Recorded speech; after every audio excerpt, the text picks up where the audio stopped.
Baik, Assalamualaikum warahmatullahi wabarakatuh. Waalaikumsalam warahmatullahi wabarakatuh. Alhamdulillah kita bisa jumpa lagi di forum Zoom meeting ini di fokus grup diskusi. Nah, baik Bapak Ibu, sebelum melanjutkan tentang materi hari ini yaitu tentang konsep Karnus pada sel abnormal, saya sampaikan dulu bahwa mempelajari sel abnormal itu lebih sulit dibandingkan pada penyakit degeneratif. Jadi ada baiknya nanti kalau seandainya Bapak Ibu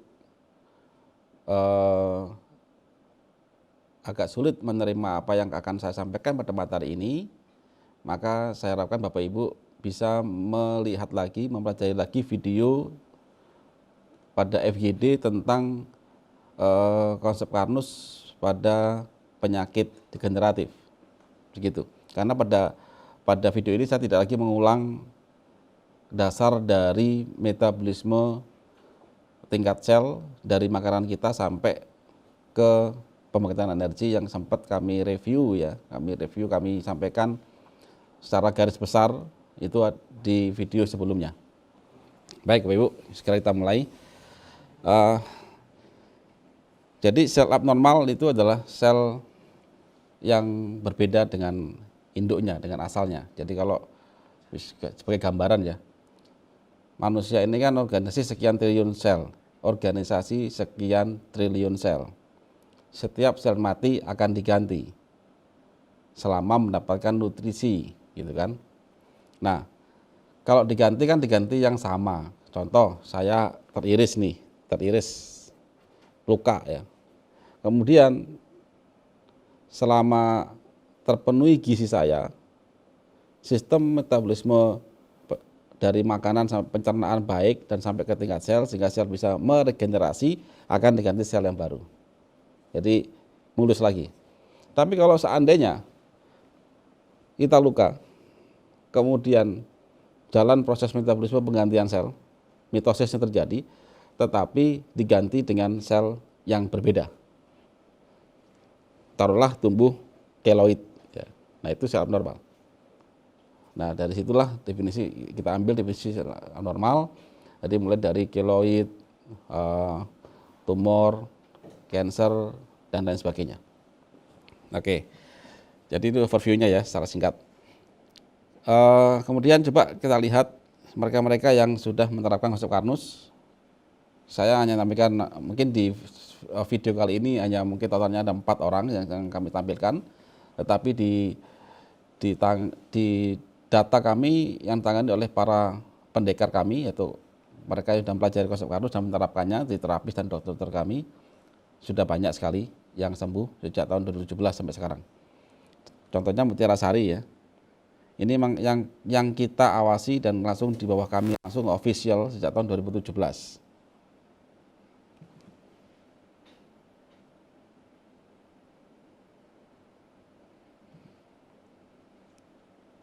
Ya. Jadi Mutiara Sari. Jadi sejak tahun 2017 adik ini ketemu kami dan dia kena kanker mata. Kondisinya sudah sangat lumayan parah waktu itu. Orang tua adik Mutiara Sari sudah pasrah. Singkat cerita kami terapkan konsep Karnus. Alhamdulillah dia sampai sekarang sehat. Dan para alumni atau para peserta kuliah konsep Karnus sudah pasti akan ketemu sama Mutiara Sari. Terakhir kita adakan kuliah konsep Karnus bulan Februari tahun 2020 kalau nggak salah. Kemudian Safa, kanker otak ya. Demikian juga ketemu kami tahun 2017. Sepertiga otak Safa itu kena cancer. Kondisi Safa waktu itu mata sebelah, saya lupa kanan atau kiri ya, sudah hampir buta. Yang sebelah kanannya tinggal jarak sekian meter. Ditambah pusing dan sebagainya. Kemudian sempat operasi sekali, namun tidak kemoterapi. Karena sang ibunda Safa ini sangat takut. Kebetulan pada waktu itu ada sekian orang ya, ada mungkin 3 orang atau 4 orang yang melakukan operasi. yang 3 itu lanjut kemoterapi tapi meninggal semuanya. Akhirnya Ibunda Safa tidak berani untuk kemoterapi. Akhirnya ketemu kami, alhamdulillah Safa sampai sekarang sehat, bisa sekolah normal ya, matanya sudah bisa melihat lagi. Dan para peserta kuliah konsep Karnus, semua angkatan dari angkatan 1 sampai angkatan 5 terakhir kemarin ketemu dengan Safa ya. Oke, kalau gitu kita langsung ke apa itu sel abnormal. Sel abnormal adalah sel yang tidak normal dan pertumbuhannya tidak terkendali. Seperti kanker, tumor, kista, miom, dan lain-lain. Bahkan keloid pun juga sama. Yang membedakan cuman seberapa cepat dia pertumbuhannya, hanya itu. Data fakta penyintas kanker di Indonesia. Kita ambil dari WHO ya. Jadi kalau kita ambil di sini 51, sekian persen 179.000, berarti total penyintas kanker, artinya penderita kanker itu kalikan 2 lah ya. Mungkin hampir sekitar 350.000 lebih ya. Ini yang sumber WHO, saya lupa tahun berapa, kalau nggak salah tahun 2016 kalau nggak salah ini. Sekarang nggak tahu apakah tetap atau bertambah ya. Nah, penanganan sel abnormal secara umum adalah sebagai berikut. Operasi, kemudian biasanya lanjut ke kemoterapi, ada kombinasi dengan radiasi, ada terapi hormonal, dan ada beberapa yang terapi biologis ya. Akibatnya mayoritas pasien itu ya mual, muntah, dan sebagainya. Kalau cuma seandainya mual, muntah, sembuh, nggak masalah. Tapi mayoritas mereka menderita penderitaan yang lumayan amat sangat berat, tapi keadaan tubuhnya itu tidak kunjung membaik. Nah, di sini. Setelah dilakukan penanganan tersebut, apakah sel abnormal bisa muncul lagi? Mayoritas pasien kanker itu mereka itu tidak sembuh. Jadi setelah operasi, someday nanti dia tumbuh lagi. Bahkan mereka ada yang lebih mengganas, naik peringkat ya, naik stadium. Jangankan operasi, di biopsi aja, dilukain ya, diambil spesimennya. Setelah biopsi jarak sekian minggu itu tumbuh lagi dari luka biopsi itu. Lalu apa penyebab dan apa solusi penanganan sel abnormal? Nah, ini yang akan kita bahas. Tapi sekali lagi, dasar pembahasan kami di sini adalah berdasarkan keilmuan dasar ya, ada kimia, fisika, biologi, dan pada tubuh manusia. Saya harapkan Bapak Ibu sudah mempelajari atau melihat video overview konsep Karnus tentang penyakit degeneratif, tentang lambung. Itu dasarnya, supaya nanti tidak bingung di sini. Nah, kami menerapkan penyembuhan pada penyakit sel abnormal itu dengan konsep Karnus. Jadi di mana konsep ini adalah pengembalian pola hidup manusia berdasarkan kodratnya yang sudah disematkan oleh Sang Pencipta. Mulai dari aktivitas sel sampai aktivitas tubuh manusia. Di sini kami yakini bahwa segala ciptaan semua ciptaan Allah beserta semua algoritmanya, semua tata caranya, semua undang-undangnya itu sudah sempurna. Dan apabila di situ ada sesuatu yang penyimpangan, berarti ada pelanggaran dari semua ketetapan, dan itu mayoritas itu kita yang melakukan. Oleh karena itu kalau kita mengembalikannya, nanti kita mencari kesembuhan, tolak kanker, penyembuhan, maka kita harus tahu bagaimana algoritma itu dan kita berupaya untuk mengembalikannya.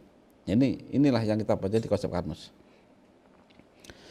Jadi saya ulang lagi, manusia adalah organisasi sekian triliun sel. Jumlahnya banyak sekali, organisasi. Sel yang sama membentuk jaringan, kemudian organ, ya. kemudian sistem dan tubuh manusia. Nah sekarang begini Bapak Ibu, manusia itu terdiri sekian triliun sel, membentuk organ, punya fungsi mereka. Mereka itu bekerja, otomatis mereka itu bisa mati. Entah matinya itu mati umurnya, karena umur ya, atau memang karena sesuatu hal, entah ada perlukaan, kebentur dan sebagainya, atau memang kelaparan. 3 ini. Tapi apapun itu, Allah sudah membuat suatu skema bahwa setiap sel mati akan diganti. Itu kan, setiap sel mati akan diganti. Kalau kita bisa mengganti dia tepat waktu, maka insya Allah kita nggak akan sakit. Tidak akan pernah sakit degeneratif, diabetes, hipertensi dan sebagainya. Tidak ada itu, insya Allah ya. Tapi kalau sel itu diganti, tetapi dengan resep yang berbeda, maka terjadilah sel abnormal ini. Itu.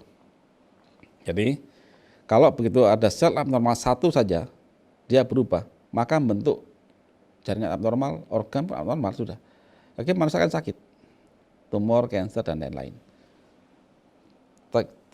Tingkat keparahannya tergantung di mana letak pertumbuhan sel abnormal tadi, apakah itu di payudara, dia benjol, atau di dalam paru-paru, itu kan. Kalau di kulit gini dia keluar nggak apa-apa, nggak ada yang neken. Di dalam organ kan menekan organ, apalagi ada pendarahan dalam.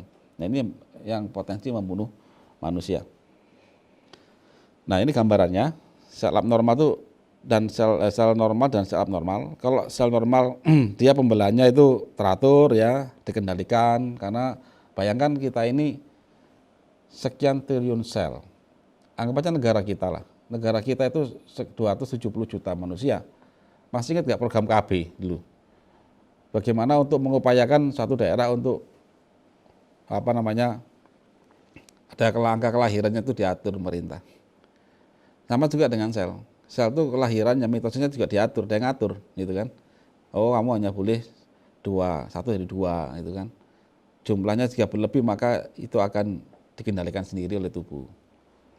Nah kalau pada sel abnormal itu tidak terkendali dia pertumbuhannya dan berubah sifat. Ini berarti kalau sel normal itu dia tidak mudah pendarahan, misalkan dia bentuknya teratur, kelahirannya pun teratur, 1 jadi 2, 2 jadi 4, gitu kan. Kalau sel abnormal dia enggak, dia berubah semua sudah. Dari bentuknya dia berubah seperti ini. Ini kita gambarkan bergerigi gitu ya. Kemudian 1 jadi langsung beranak pinak cepat ya. Kayak itu, kayak apa? Saya kalau lihat dari jaringan begini saya ingat itu ya, ingat MLM ini. 1 2 2 4 dan kayak binary kayaknya ini ya. Nah, jadi serentak itu kan ya.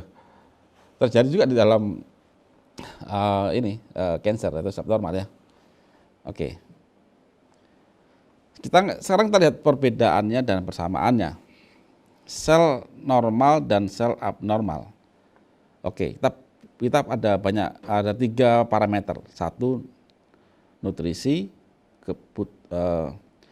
hidup, regenerasi dan inisiator ya. Oke. Pada aspek nutrisi, sel normal butuh nutrisi, dia butuh hidup. Kalau sel abnormal butuh juga, dia rakus teman. Nah ini, dia rakus, butuh banyak, gitu. Karena dia pertumbuhannya banyak. Kemudian hidup, apakah hidup? Sel normal tumbuh dan berkembang. Sel abnormal tumbuhnya cepat dan berkembang cepat. Nah ini, regenerasi bagaimana? Regenerasinya ya normal, artinya dia tidak berubah sifatnya. Kalau sel jantung mati ya tumbuh sel jantung yang baru. Kalau sel abnormal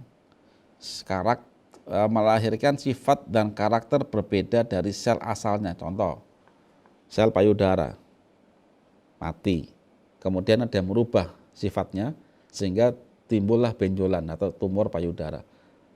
Artinya sudah berubah dari sifat sel payudara asal. Itu kan. Kemudian gimana inisiator oksidatif? Kalau sel normal tidak terinisiasi. Kalau sel abnormal terinisiasi sehingga dia berubah. Nah ini. Jadi Bapak Ibu, saya ingatkan, saya sampaikan Bapak Ibu bahwa Manusia ini sistem. Kalau ada sesuatu yang berubah atau sakit di tubuh kita, maka pelajarilah sistemnya. Tolong sekali lagi jangan minta yang instan. Instan itu akhirnya banyak obat simptomatik dan itu menggiring kita pada kondisi yang makin berat. Gitu kan? Jadi kita pelajari sistem. Keberhasilan seseorang, kesembuhan seseorang, jadi keberhasilan usaha seseorang sampai Allah memberikan kesembuhan. Ingat, kesembuhan itu Allah yang berikan, cuman juga tergantung pada cara kita. Kalau cara kita mau mengerti, sudah benar ikhtiarnya, sesuai dengan algoritma yang sang pencipta, insya Allah kita dapat kesembuhan. Nah, otomatis tergantung seberapa tahu pasien tadi tentang tubuhnya. Kalau pasien ini orang masih kecil, maka faktor ikhtiar itu tergantung pada ayah dan bundanya. Seberapa tahu dan seberapa pintar ayah bundanya. Jangan serahkan ke pihak lain, Bapak Ibu. Jangan serahkan ke pihak lain, meskipun itu teman-teman kita di pengobatan, mereka mengguidance kita.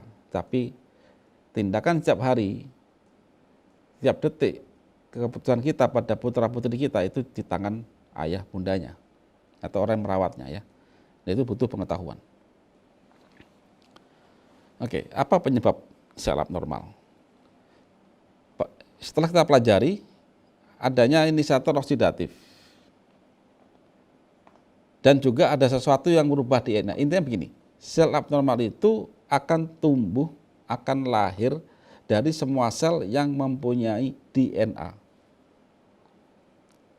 DNA itu adalah tempat Allah menyematkan sifat, algoritma pada setiap unsur kehidupan yang terkecil, yaitu sel.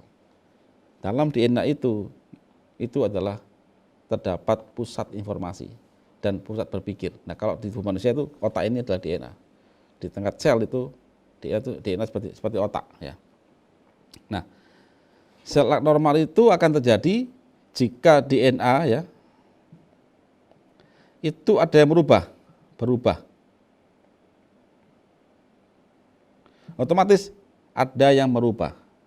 Ada yang merubah. Nah, ini. Salah satunya adalah inisiator oksidatif. Salah satunya ya. Ini gambar ini yang gambar ilustrasi bahan-bahan yang menyebabkan ya.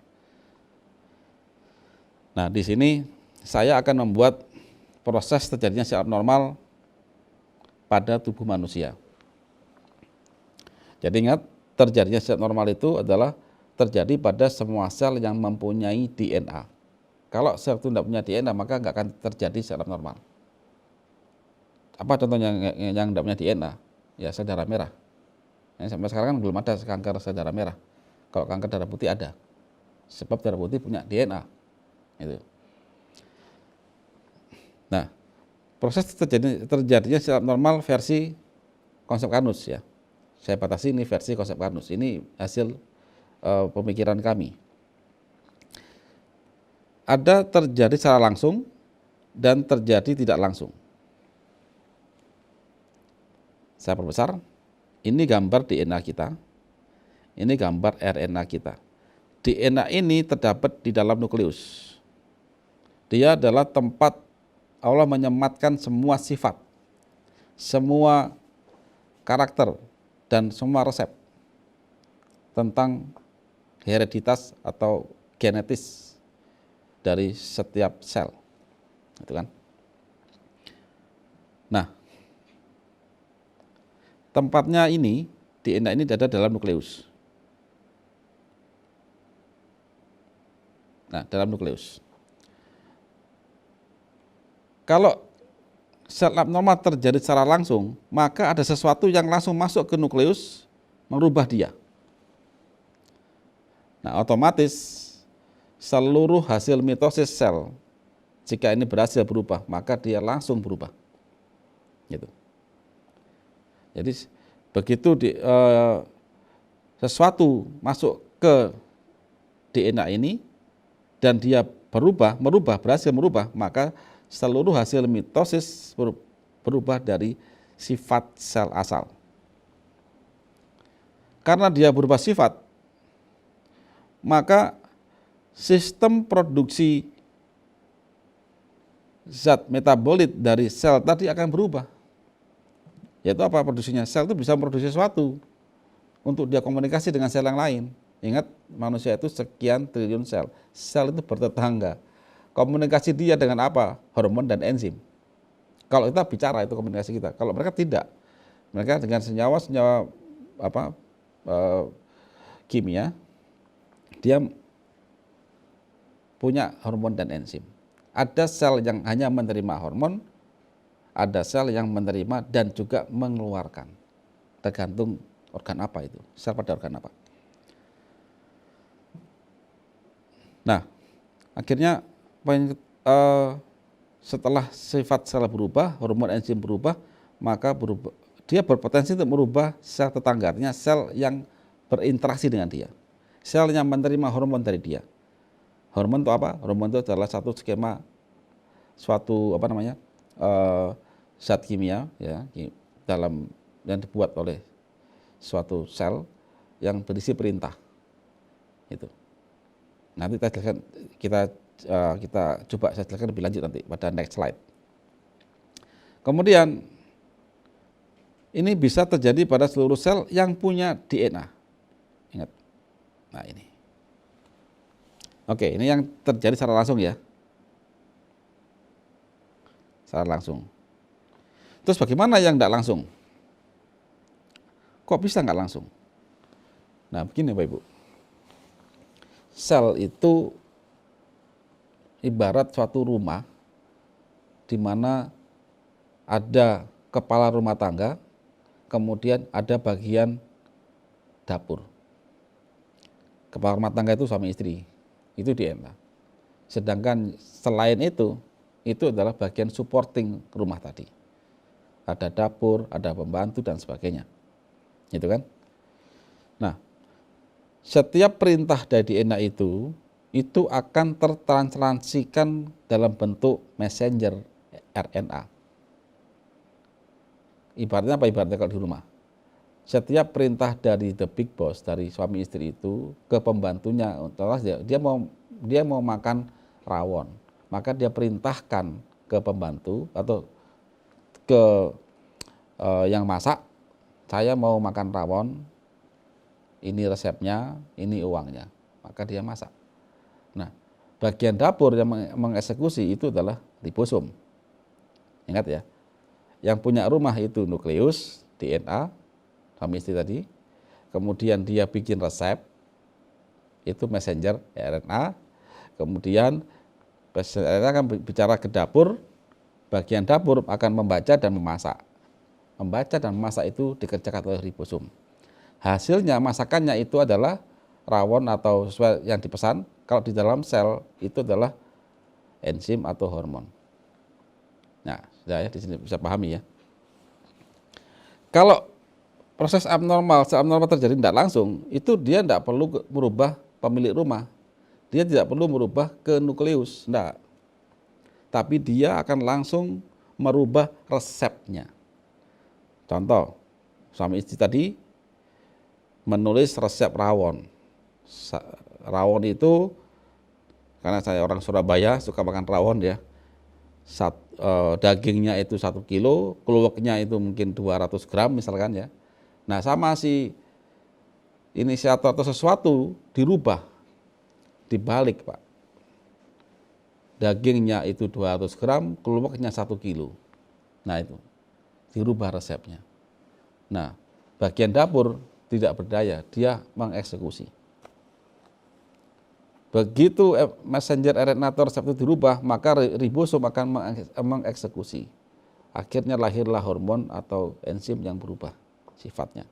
Kalau di rumah tangga, maka lahirlah rawon yang sangat asin, kemudian sangat pahit karena banyak keluaknya, dagingnya sedikit. Nah itu, jadi rawon keluak namanya. Ya, oke. Kalau yang tidak langsung saya lagi, yang dirubah ininya dalam bentuk messenger RNA, ya, otomatis hormon dan enzim berubah. Terus siapa yang akan jadi abnormal? adalah setelah hormon dan enzim berubah, maka sel lain yang menerima hormon inilah yang akan mengeksekusi sehingga dia jadi sel abnormal. Biasanya terjadi pada sel penghasil hormon, contoh payudara, getah bening, tiroid dan sebagainya. Contoh kasus ya, kanker payudara karena overexpress ya, terlalu berlebih pada hormon HER2. Yang bikin kelebihan hormon HER2 gak ada masalah, tapi yang menerimanya jadi masalah. Estrogen berlebih, maka dia akan membuat sel payudara lebih dari biasanya. Di situ. Itu ya. Jadi yang ada satu sel kelenjar yang dia overexpress, kelebihan perintah estrogen ke di dalam tubuh seorang pasien kanker. Kelebihan estrogen tadi, perintah tadi itu diterima oleh sel target, oleh sel payudara. Maka dia akan memproduksi sesuai perintahnya. Jadi gitu. Jadi pahami ya di sini. Oke. Proses terjadinya sel abnormal terjadi secara langsung. Ini saya bikin lagi penjelasan lebih detail. Nah ini sel normal. Ini ada beberapa zat yang merubah DNA. Satu, radikal bebas. Kedua, inisiator. Yang ketiga, virus. Dia langsung to the point ke DNA. Nah ini. Begitu DNA berubah, maka setiap mitosis sel itu akan berubah. Nah ini ganas ini. Dia kenapa ganas? Dia langsung berubah DNA. Otomatis dia akan, jika dia juga kebetulan dia bikin hormon, berubah pasti hormonnya. Sel targetnya, sel yang menerima, reseptor juga berubah. Ya. Itu terjadi di nukleus, di dalam inti sel. Jadi perubahan DNA itu terjadi di dalam inti sel. Artinya sesuatu ini harus bisa masuk ke nukleus. Di situ. Atau terjadi pada saat proses mitosis. Jadi artinya ada yang berubah pada saat dia membelah diri, DNA-nya keluar ke sitoplasma, dirubah. Yang ketiga, seluruh sifat sel berubah, maka hormon dan enzim juga berubah, akan merubah perilaku sel yang menerima hormon. Nah, contoh tadi kanker payudara karena akibat overexpress HER2. Jadi ada satu sel kelenjar di payudara, dia akhirnya berubah, itu kan.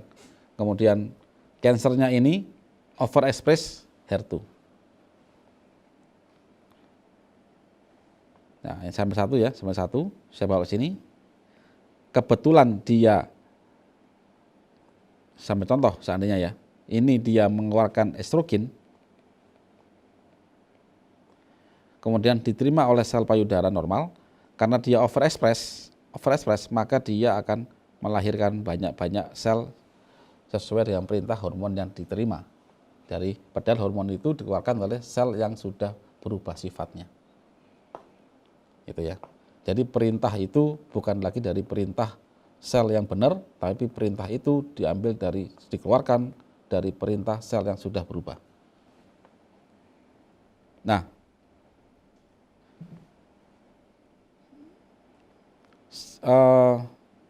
proses terjadi sel abnormal secara langsung ini bisa terjadi pada seluruh sel yang punya nukleus. Gitu. Terus bagaimana yang tidak langsung? Nah, ini saya perjelas lagi. Ini DNA di dalam inti sel. Nah, di sini. Pada saat dia ingin memerintahkan, jadi sel itu punya organel namanya ya. Ini kayak Golgi, ini banyak ribosom sini tuh. Nah, ini kayak yang organel, jadi dia untuk memasak dan sebagainya, untuk mentranslasikan, memwujudkan perintah dari DNA. DNA itu akan memerintahkan ke semua organel di luar sel ini, jika dia harus membentuk namanya messenger RNA. Dia bikin, kemudian dikeluarkan ke sini. Nah, di sini ada yang berubah, Pak. Ada yang dirubah.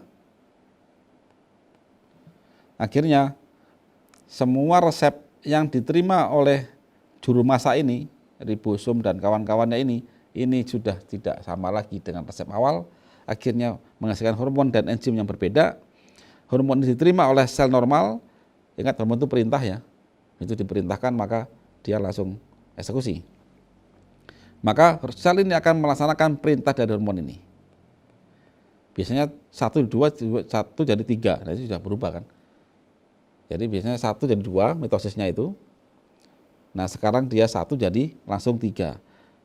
Bisa langsung 8 misalkan, dan lain-lain. Nah, secara tahapan saya bacakan di sini. Jadi inisiator akan merubah messenger RNA. Dia merubah ini. Terjadi di luar nukleus. Artinya inisiator itu, sesuatu itu merubahnya itu berarti tidak di sini, tapi di luarnya. Nah ini. Hal ini akan menghasilkan fake hormon atau hormon palsu. Karena tidak sama sama aslinya kan sudah dirubah. Atau fake enzim, tergantung kode mRNA yang diserang.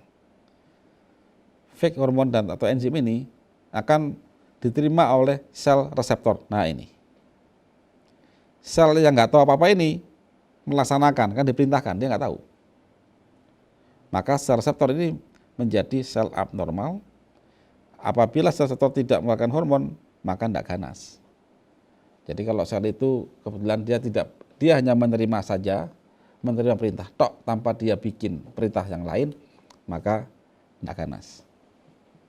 Bisa diambil dan dihentikan. Tapi kalau dia kebetulan dia bisa memerintahkan, ini lain perkara lagi. Nah, saya ilustrasikan dalam restoran ya. Pada kasus tidak langsung. Jadi Alex sama istrinya ini pergi ke restoran, dia pesan rawon. Pelayan menulis, bilang ke chef, ini chef. Tapi sayang, chef itu mengasih resep sate. Jadi waktu keluar ke sini itu rawon, di tengah jalan ada yang ganti sate. Koki taunya resep sate. Jadi di chef itu adalah DNA, resep sate itu mRNA.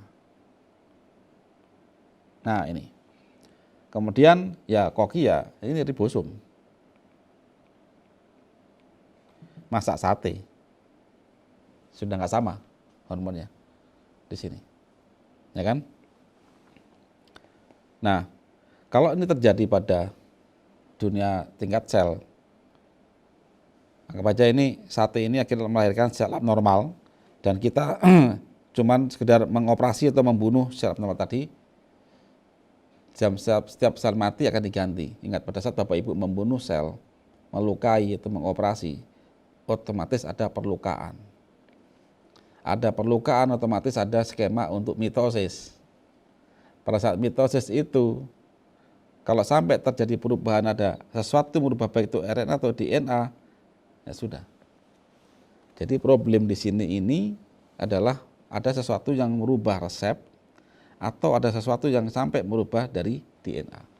Jika hal ini tidak pernah jadi concern kita, maka pasien kanker itu tidak akan pernah sembuh. Dan sayang sekali sampai sekarang belum ada yang mempelajari atau melakukan tindakan sampai siapa sih yang merubah DNA itu? Bagaimana mekanismenya? Siapa sih yang merubah RNA itu? Bagaimana mekanismenya? Kalau begitu setelah kita tahu mekanismenya, berarti kita bisa mencegahnya atau mengobatinya. Terus apa sih yang mau tubuh itu bagaimana?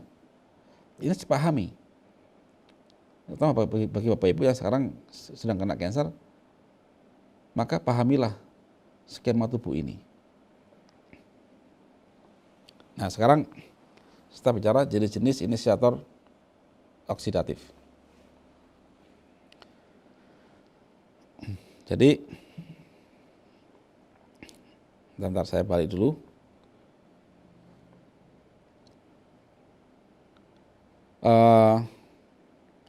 Pada sel abnormal tadi kan ada radikal bebas, inisiator oksidatif dan virus ya. Habis ini kita bahas dulu tentang inisiator oksidatif ini. Nah, sekarang jenis-jenis inisiator oksidatif. 1. Golongan ion valensi tinggi. Yang kedua inisiator oksidatif golongan radikal bebas. Nah, seperti ini. Jadi yang valensinya tinggi seperti O3, ion logam berat, O2, ya O2 tapi yang radikal superoksida seperti ini ya. Dan itu dia sangat potensial untuk berubah DNA. Yang kedua golongan radikal bebas, yaitu golongan yang awalnya tidak radikal, dia mengalami reaksi oksidasi parsial, akhirnya dia menjadi radikal. Coba, sekarang jenis-jenis inisiator oksidatif yang poin 1, ion multivalensi. 1, tembakan elektron, yaitu UV dan sinar X. Nah, UV itu dia punya high energy yang bisa membuat eksitasi elektron. Tapi itu dibutuhkan oleh tanaman, ya. Terus bagaimana pada manusia? Sifat UV itu sudah ditetapkan oleh Sang Pencipta. Dia punya sifat untuk menembakkan, untuk mengeksitasi elektron. Otomatis juga akan berlaku pada manusia. Oleh karena itu, Bapak Ibu, supaya manusia tidak terpapar, maka Allah mengasih apa? Mengasihkan pigmen. Jadi kalau bukan kita, saya ini hitam, orang Jombang ya, Surabaya, Jawa Timur kan hitamnya agak manis masih. Nah, kita kasih pigmen di sini, kasih pigmen. Begitu ada UV, maka sensor tubuh kita itu akan mengetahui dengan mengeluarkan hormon tiranus. Hormon itu diterima oleh melanosit, dia bikin melanin, maka kita jadi hitam. Hitam manis, alhamdulillah, bukan hitam legam ya. Nah, bagaimana mereka sampai terpapar efek UV sampai berubah DNA pada kasus UV? Bagi mereka yang suka memutihkan kulit. Tahukah Bapak Ibu bagaimana memutihkan kulit? Dengan ngeblok hormon tiranus. Sehingga tidak ada perintah untuk sistem kulit Anda untuk membuat proteksi diri dari UV. Di sini siapa yang salah berarti? Berarti manusianya yang bikin masalah. Menentang sunatullah yang Allah tersematkan di dalam sistem alam semesta ini. Itu kan? Karena setiap zat yang dibuat oleh Sang Pencipta itu sudah mempunyai sifat dan kita wajib mengetahuinya. Yang kedua sinar X. Ini banyakkan di lab, Bapak Ibu. Bapak Ibu sering rongsen, ya itu jangan sering-sering lah. Karena ini menembakkan banyak elektron sehingga bisa berubah. Yang kedua logam berat valensi tinggi seperti ion Hg, ion Cu, ion arsen dan lain-lain yang dia itu jumlahnya banyak, melebihi kemampuan tubuh untuk mendonorkan elektron, menangkap dan dibuang. Gitu kan? Di mana dia terdapatnya? Satu, di kosmetik banyak pakai, terutama yang pakai mengelupas kulit ya, contohnya Hg ya. Dulu banyak itu pakai itu. Atau sekarang. Kemudian pewarna makanan, flavoring, aroma-aroma sintetik, gitu kan. Kemudian asap knalpot, reaksi kimia di laboratorium, Bapak Ibu sering pakai kloroform, aseton dan lain-lain yang dia mempunyai reaksi oksidasi yang cukup tinggi. Polusi industri dan obat-obat hama ya. Itu logam berat di sini. Nah, di sini. Jadi intinya apa? DNA itu kalau Ibu Bapak amati itu adalah banyak sekali terdapat ikatan hidrogen. Banyak sekali dari karbon ya dan nitrogen. Mereka membentuk ikatan kovalen yang berujung pada keseimbangan pada gas ideal. Bayangkan jika ada suatu zat yang punya valensi tinggi dan dia tidak punya pasangan, maka otomatis dia akan berusaha merampas. Kalau yang dirampas itu di DNA, ya celaka sudah. Akan lahirlah mitosis sel yang berbeda dari sifat asalnya. Contoh akibat kanker akibat ion multivalensi, Chernobyl. Nuklir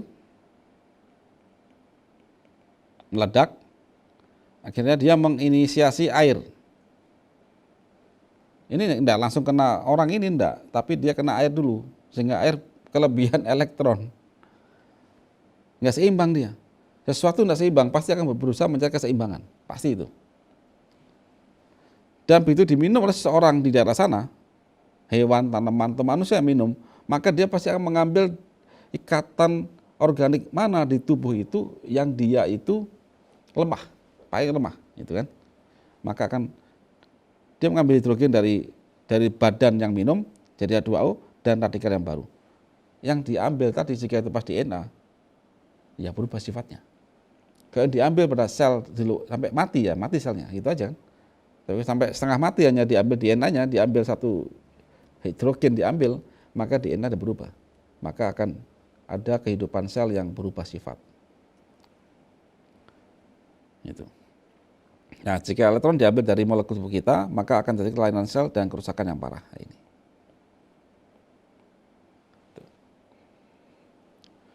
Terus jenis-jenis inhibitor oksidatif. 2 radikal bebas. Tadi kan masalah multivalensi ya. Sekarang radikal bebas. Apa sih radikal bebas itu? Yaitu senyawa terbentuk dari non radikal yang kehilangan atau mendapatkan tambahan 1 elektron. Oksigen pun jika ketambahan 1 elektron jadi superoksida, bahaya. Itu kan. Dan mayoritas ini dihasilkan konteks dalam tubuh manusia itu dari golongan lemak, Bapak Ibu. Itulah kenapa disinilah peran lambung nanti pada pasien kanker. Mayoritas mereka ada masalah sakit lambung atau mah yang tidak pernah selesai.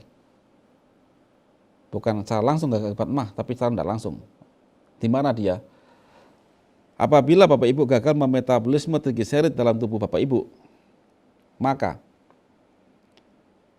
trigliserid itu akan menumpuk dalam pembuluh darah. Ingat, darah itu bawa apa? Bawa nutrisi, termasuk trigliserid yang terus nambah terus karena gagal sampai masuk sel, dia numpuk dalam pembuluh darah. Kedua, dia bawa oksigen. Lemak ini ketemu terus sama oksigen. Kalau dalam dunia luar di meja ada saya punya minyak, ketemu oksigen, saya kasih bubble oksigen, dia tengi. Tengi itulah terjadi tanda bahwa dia terjadi reaksi oksidasi, parsial oksidasi. Kalau reaksi oksidasi total itu dia kena oksigen terbakar, Bapak Ibu, nggak ada masalah.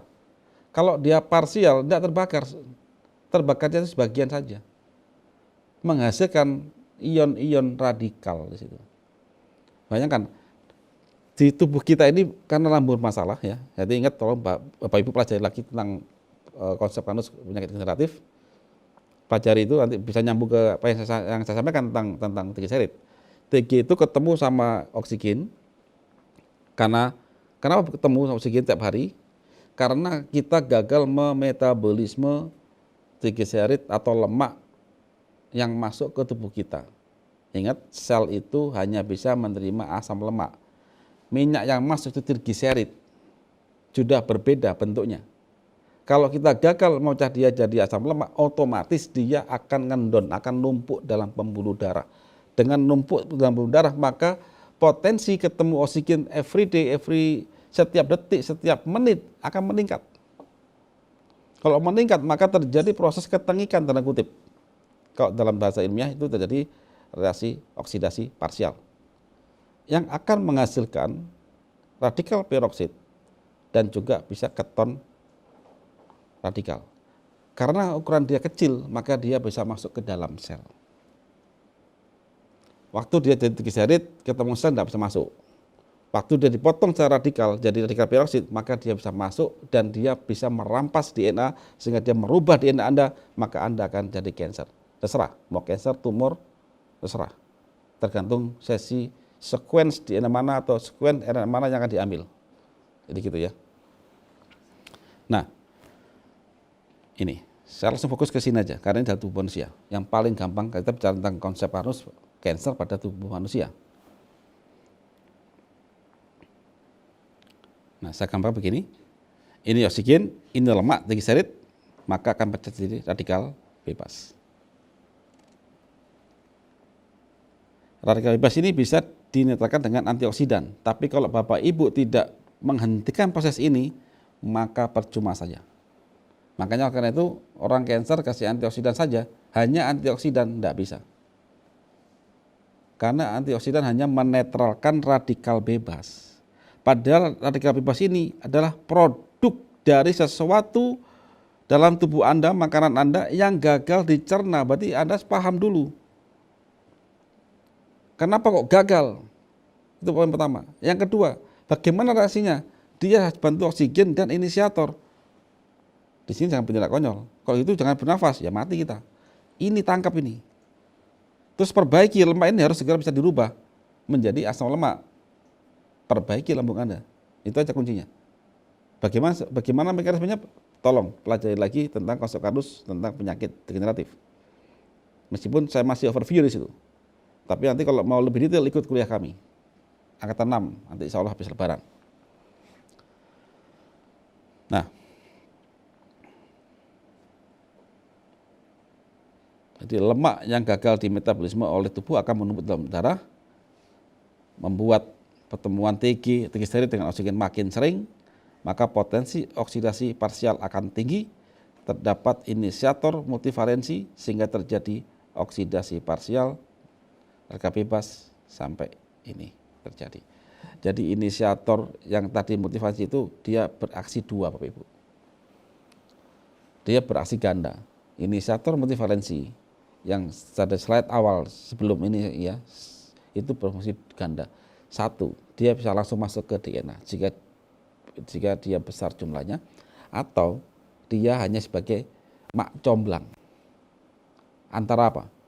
Antara oksigen dengan lemak dalam darah kita yang gagal dicerna itu, gagal di metabolis itu, dicomblangkan sehingga terjadilah radikal peroksid. Nah, radikal peroksid ini yang akan masuk ke dalam sel dan merubah DNA. Sel apa? Ya tergantung di mana yang dekat terjadinya itu. Kalau terjadi di payudara, ya di payudara. Terjadi di usus, di otak, tergantung di mana kita nggak tahu. Makanya di versi kami, Costocarus mau kanker mata, kanker otak, payudara, semua sama. Hanya masalah tempat yang berbeda di situ. Ya. Nah, ini tahapan oksidasi. Saya mungkin tidak akan terangkan detail banget di sini. Silakan Bapak Ibu pelajari sendiri, buka buku. Karena saya juga menginginkan Bapak Ibu memahami secara utuh ya. Ini rasio oksidasi yang intinya adalah ini adalah saya ambil satu sequence minyak ya, triglycerid. Ada seseorang namanya H+, ini inisiatornya, sehingga dia merubah jadi ini. Nah, ini. Amati. Terus jadi ini. Kebalik ya. Ada yang balik ya. Nah, ini. Setelah dia berubah, ketemu oksigen. Ingat, kita bernafas tiap hari. Setiap detik. Nafas ya, bernafas. Ada oksigen. Maka elektron yang menongol ini ketemu oksigen, jadi radikal peroksid. Nah, radikal peroksid itu ketemu sama sel TG yang lain, sama molekul TG yang lain, maka dia merampas jadi keton ini. Keton atau aldehid, bau tengi, nah ini bisa masuk nih. Dan yang dirampas kehilangan satu elektron, radikal dia. Ketemu oksigen lagi, jadi radikal yang baru lagi, terus ya begitu. Nah, kalau itu masuk ke sel kita Bapak Ibu, ngambil sekuen DNA kita, RNA kita, ya selesai sudah. Benjol di mana-mana. Gitu kan? Terus bagaimana tindakan kita? Nah, tahu ini kan kita mengetahui hal ini, makanya kita membuat suatu skenario. Ada senarionya untuk menghentikan, mencegah dan mengobatin jika masih ada waktu. Kenapa begitu? Karena mayoritas pasien kanker yang ketemu kami itu sudah tahap 4 semua Pak Ibu. Kami jarang ketemu pasien kanker tahap 1, 2, 3 itu jarang. 4 semuanya. Mayoritas 4, tahap 4. Alhamdulillah ya masih banyak yang selamat. Seperti tadi Mutiara Sari, yang di depan tadi kan ada Safa itu. Gitu. Nah, jadi ini nanti bisa Bapak Ibu baca ya. Hal ini silakan pelajari lagi tentang tahapan oksidasi. Banyak sekali kajian ilmiah tentang rasio oksidasi parsial. Terus kanker yang disebabkan oleh virus. Jadi tadi kan kanker itu kan disebabkan oleh zat besar, ada 2 hal. Yang pertama adalah inisiator, yang kedua oleh virus. Intinya mereka itu merubah DNA atau RNA, sudah, itu aja. Kalau inisiator itu ada dua lagi, inisiator oksidatif dari multivalensi, yang kedua dari radikal bebas, gitu. Nah, yang ketiga ini sekarang kita bicara tentang kanker yang disebabkan oleh virus. Kajian tentang virus itu Bapak Ibu bisa melihat, mempelajari video kami tentang kill COVID-19. Karena di sana kita mengkaji lebih dalam tentang virus dan mengkaji lebih dalam tentang sel dan bagaimana komunikasi dia, gitu ya. Nah, jadi virus itu ketemu dengan sel sesuai dengan reseptornya. Demikian juga hormon ya. Hormon ketemu dengan sel target itu juga ada reseptornya. Jadi sel itu punya pintu itu reseptor. Tergantung apa yang cocok yang dimasukin oleh hormon atau virus yang masuk. Nah, kita fokus ke virus. Virus itu masuk melalui reseptor sel untuk melakukan replika. Terus virus berpotensi menyebabkan kanker adalah virus DNA. Karena apa? Karena dia merubah DNA. Nah, pembahasan tentang virus DNA ini Bapak Ibu bisa cek lagi, tolong pelajari lagi tentang bincang Karnus. Ada di video kami tentang bincang Karnus COVID-19. Ada di situ, ada di YouTube kami. Mohon pelajari dulu sehingga video ini nggak terlalu panjang untuk bahas virus. Nah, contoh kanker yang disebabkan oleh virus apa aja? Ya serviks, kanker hati ya. Itu salah satunya. Nah, Bapak Ibu, bagaimana jika ada satu sel yang berubah, terus dia sampai membuat kasus kanker ya. Dan ini juga analogi juga.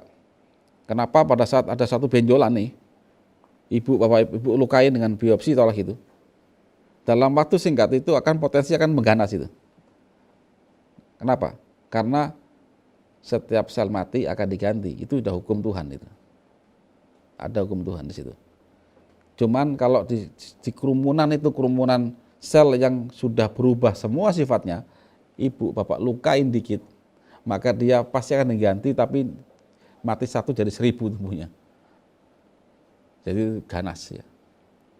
Jadi kalau saat ada luka, ada suatu yang ternyata sudah ada suatu yang abnormal, maka ini akan tumbuh sel abnormal yang makin banyak. Kalau di situ dia tidak ada yang menginisiasi, nggak ada perubahan pada DNA, maka luka itu akan sembuh. Jadi nggak usah jauh-jauh dulu ke arah kanker yang ganas-ganas. Kita bicara tentang keloid saja. Sampai sekarang keloid operasi pasti tumbuh lagi. Tapi alhamdulillah dengan konsep Karnus ini, keloid banyaknya sembuh. Gitu. Yang kami harapkan juga semua kanker yang lain atau abnormal yang lain juga semoga juga banyak sembuh. Nah, di sini Bu ya. Faktanya ya, dalam penanganan pada penderita sel abnormal sekarang hanya fokus pada jaringan atau organ yang rusak karena sel abnormal. Artinya apa? Apabila ada sel abnormal di sini, maka bunuh dia. Itu yang di mindsetnya. Baik dengan cara operasi atau dengan radiasi atau mungkin bumi hanguskan, kemoterapi. Itu faktanya. Tidak pernah berpikir kenapa kok dia berubah, bagaimana mekanismenya, siapa yang merubah dia. Kalau begitu gimana cara menghentikannya? Nah, pada konsep Karnus kita pelajari sampai segitu. Nah, pada kami ya, konsep kami ya, begitu ada benjolan, maka segera perbaiki lambung Anda. Itu konsepnya. Kedua, tangkap inisiator oksidatifnya. Yang ketiga, netralkan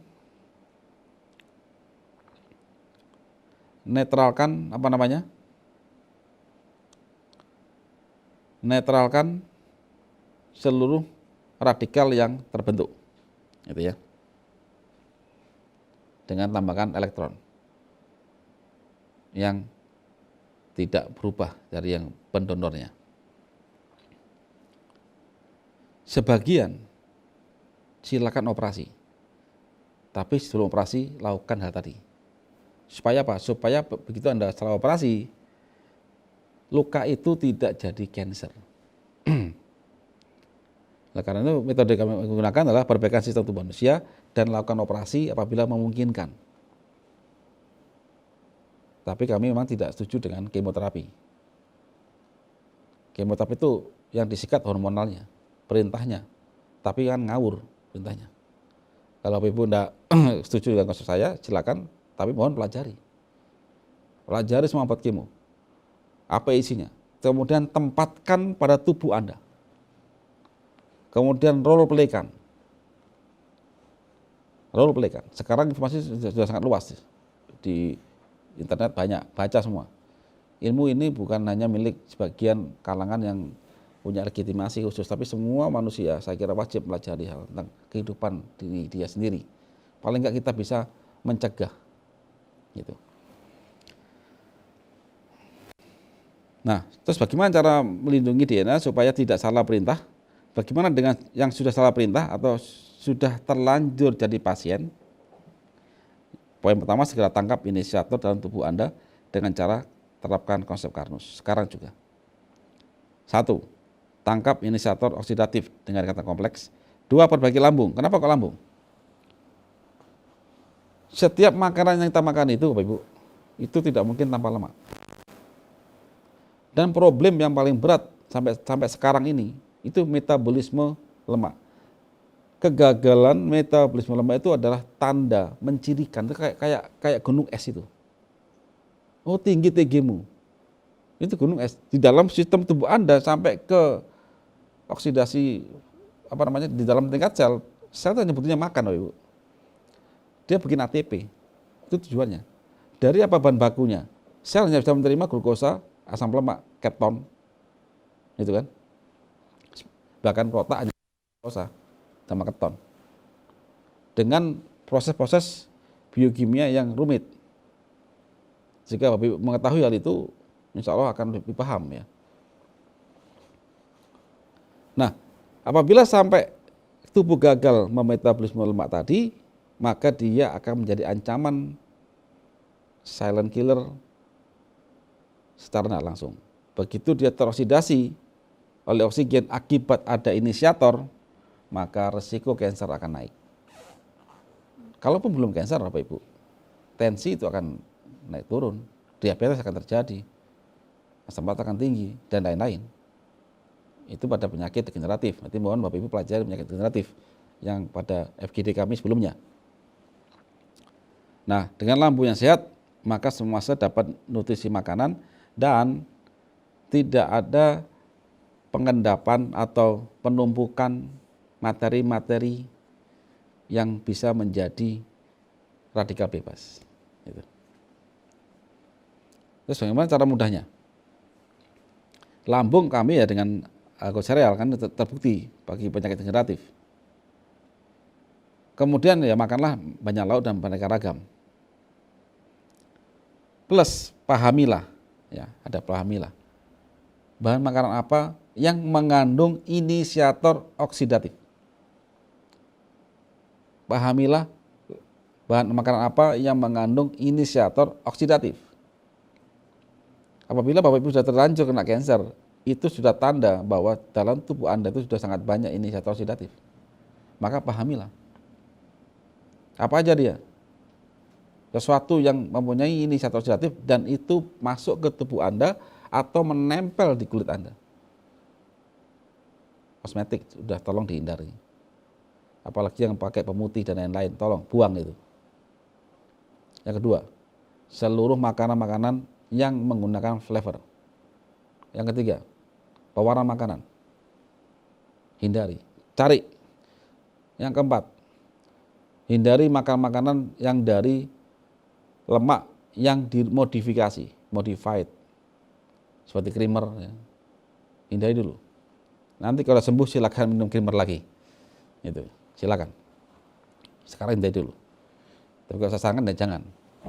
Karena itu ya, karena lemak yang dimodifikasi itu akan sulit dicerna oleh sistem metabolis Anda. Enzim Anda tidak mampu untuk memecah dia. hidrogenasi dan sebagainya, ya.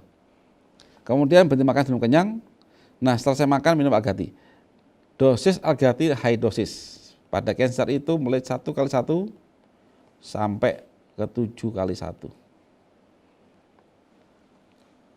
Terus boleh gunakan obat-obat simptomatik untuk nyeri, karena cancer itu nyeri. Silakan pakai obat nyeri. Usahakan aktivitas fisik secara rutin dan jangan lupa berpikir positif dan selalu bersyukur. Nah, saya sedikit overview dengan Algati. Algati ini sangat unik, Bapak Ibu. Sangat unik. Kita punya paten di Algati itu tentang ketan kompleks dan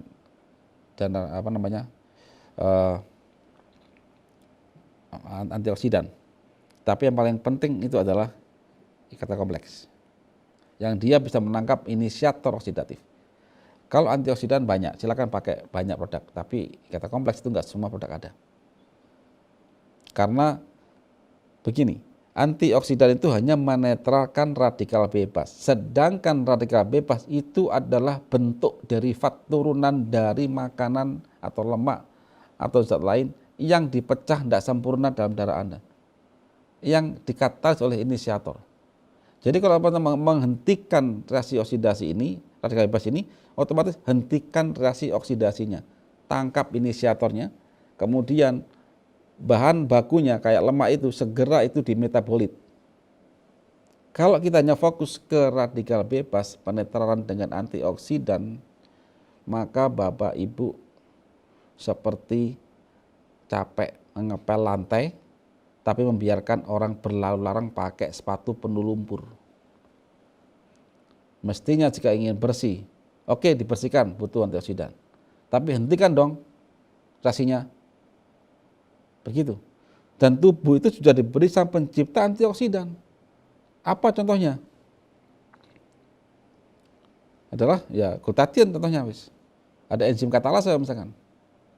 Banyak hal dan lain-lain.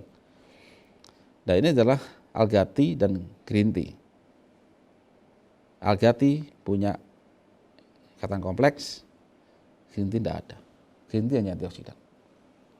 Dan jika Bapak Ibu ingin melihat bukti dari Algati bisa menangkap inisiator oksidatif, bisa cek video kami tentang Algati versus asap rokok. Silakan cek, ada di YouTube. Ya, itu bukti nyata. Dan memang terbukti pada semua orang yang hidup di banyak polusi dan mereka yang sering ahli hisap ya, dan mereka belum berhenti dari situ. Mereka tuh sangat terbantukan, bahkan sehat. Dalam hal ini saya bukan berarti saya mendukung rokok, enggak. Saya cuman mengatakan bahwa itulah bukti salah satu fitur di Algati di mana dia bisa menangkap zat inisiator oksidatif plus menetralkan hasil derivatnya berupa radikal bebas. Ini Algati, ada kolagen dan tanin bentuk kompleks. Ini dibuang, ya. Nah, tubuh manusia itu sudah diberikan antioksidan alami, Bapak Ibu, yaitu glutathione. Tapi jangan salah kaprah di sini. Glutathione itu adalah antioksidan yang Allah sematkan di tubuh manusia non esensial. Artinya apa? Tubuh kita bisa bikin sendiri. Dari mana dia bahan bakunya? Dari beberapa asam amino. Dan ada katalisnya, bisa pakai CGC. Di green tea bisa dipakai. Jadi kalau kita dalam kondisi metabolisme itu baik, lambung itu baik, maka glutathione akan ada. Kenapa begitu? Begini Pak Ibu, coba Bapak Ibu pelajari, buka lagi video kami tentang penyakit degeneratif. Amati pada slide pertama saya sampaikan, polimer itu, ya, karbohidrat, lemak, protein itu hanya bisa diterima oleh sel dalam bentuk monomer. Monomer akan dipecah lagi dalam bentuk hanya asetil-CoA, CH3CO ya, koenzim A, masuk ke Krebs cycle. Itu salah satu pathways-nya. Ingat, hanya 2 karbon. Tolak ini, saya punya C6H12O6, 6 karbon, masuk ke mitokondria itu hanya 2 karbon. Pemecahan saat tadi itu berpotensi dia menjadi serpian-serpian pendek yang bermuatan. Jadi gampang ini analoginya Bapak Ibu. Yang paling gampang kita buat analogi ya. kita punya pabrik pengiris wortel. Kalau Bapak Ibu ngiris 1 kilo wortel, saya yakin nggak ada serpihan-serpihan. Tapi jika Bapak Ibu mengiris 1 ton wortel di slicing, saya yakin banyak serpihan. Serpihan itulah yang menjadi radikal bebas tadi. Makanya tubuh itu Allah kasih sudah sematkan glutathione. Itu untuk menetralkan tadi. Tapi kalau jumlahnya itu melebihi kemampuan glutathione, ya nggak mampu dia. Gitu kan. Lalu jangan bertindak pragmatis, tambah glutathione. Jangan, tidak bisa. Maka Anda pelajari tubuh ini, kenapa kok dia sampai melebihi kemampuan glutathione? Apakah sistem tubuh metabolis tubuhnya itu gagal sehingga glutathione nggak produksi, atau jumlah radikal bebas melebihi kemampuan glutathione? Nah di sini, jadi ini pahami.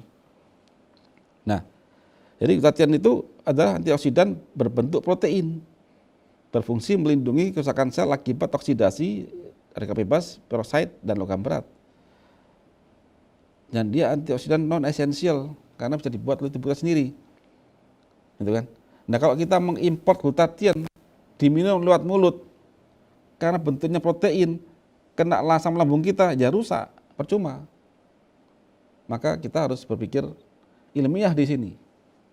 Sia-sia kita akan meminum glutathione.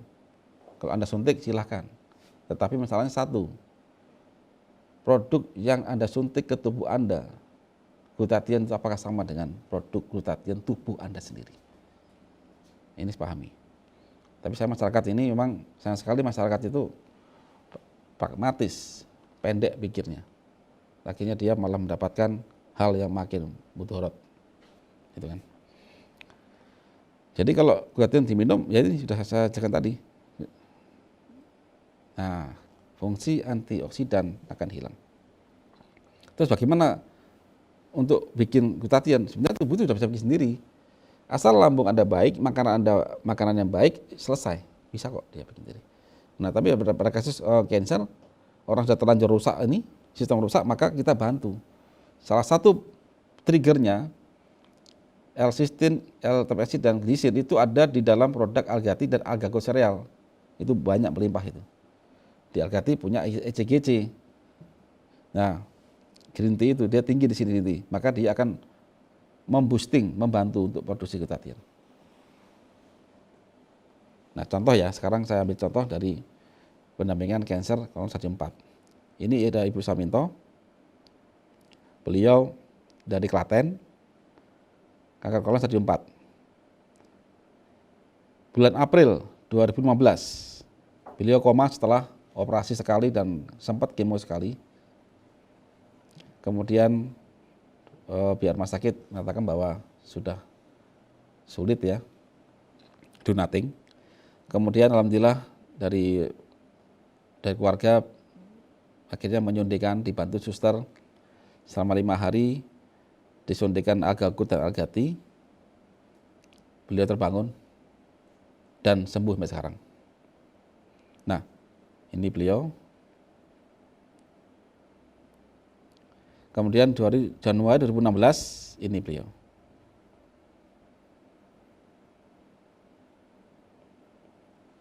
Bersama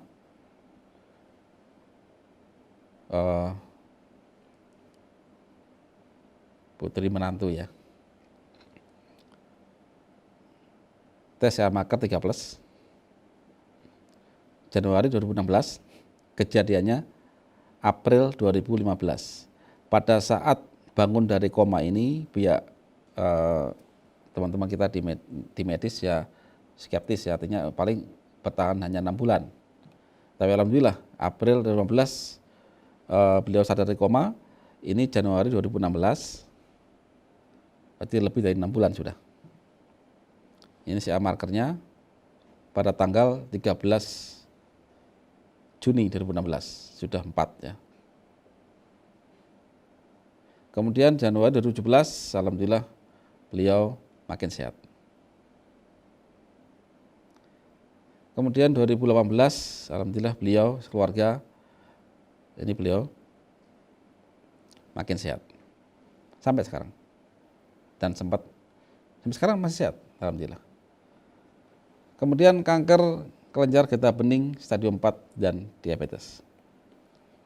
Ini Bapak Garjito, dari Desa Tlusrejo, Purworejo, Jawa Tengah. Menderita kanker getah bening dan diabetes pada awal 2016. Terdapat benjolan kiri di leher kiri dan gula darah 525 mg per dl. Nah, pada saat ini beliau sudah insulin injected. Insulin seumur hidup pada saat ini. Terus beliau menjalani kemoterapi 2 tahap di Yogyakarta. Tahap 1 sebanyak 12 kali dan dinyatakan gagal karena metastasis di paru-paru sehingga beliau sesak nafas.